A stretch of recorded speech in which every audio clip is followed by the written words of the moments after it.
किसी ने बड़ी कमाल की बात कही है। जीवन मिलना भाग्य की बात है, मृत्यु होना समय की बात है, और मृत्यु के बाद भी होना, जीवित रहना भी कर्मों की बात है। नमस्ते दोस्तों, मैं हूं हर्ष। एक डॉक्टर साहब अपने अस्पताल में दौड़े चले आ रहे थे। जितनी स्पीड में चल सकते थे भागे चले आ रहे थे। ऑपरेशन थिएटर वाली लॉबी में आए तो उन्हें सभी लोगों ने घेर लिया।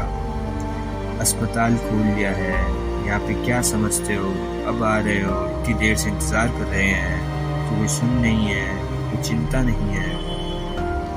हमारा बच्चा ऑपरेशन थिएटर में इंतज़ार करते करते थक गए हैं, अब आप आ रहे हो। डॉक्टर साहब ने कहा मुझे जाने दीजिए, मुझे मेरा काम करना है। वो लोग सुनाए जा रहे थे। डॉक्टर साहब, अगर आपका बेटा होता तो आप क्या इतने आराम से आते, जल्दी आते, ये करते वो करते, बहुत कुछ कहते डॉक्टर साहब। डॉक्टर साहब ने कोई रिएक्ट नहीं किया, दौड़े चले गए अंदर ऑपरेशन थिएटर में।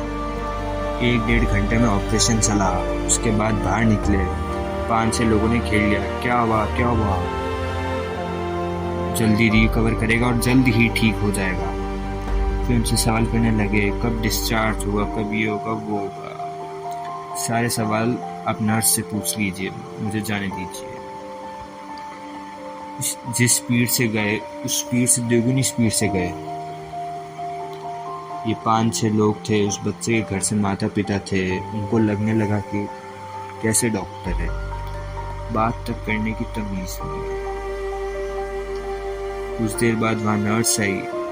नर्स बताने लगी बच्चे की हालत कैसी थी।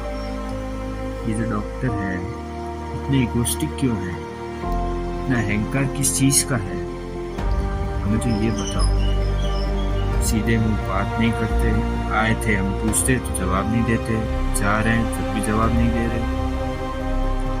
बहुत सारे डॉक्टर्स हैं और ये तो हम मुसीबत में थे तो हम आपके यहाँ पर आए।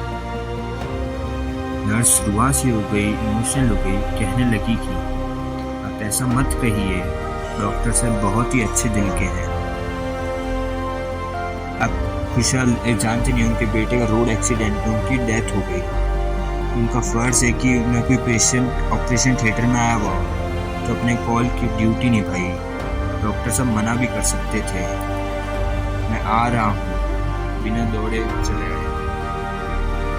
ऑपरेशन थिएटर में गए, उस बच्चे को बचाया, उसकी जान बचाई। वापस डॉक्टर साहब दौड़ के गए क्योंकि संध्या होने को आई, शाम होने को आई। डॉक्टर साहब को अपने बेटे का अंतिम संस्कार करना है। छोटी सी कहानी है जिसका सार यह है, बिना किसी सिचुएशन को समझे हम रिएक्ट कर देते हैं, हम परिस्थिति को समझते ही नहीं हैं। बाद में जब हमें सच सिचुएशन पता चलती है तो हम गिल्ट महसूस करते हैं।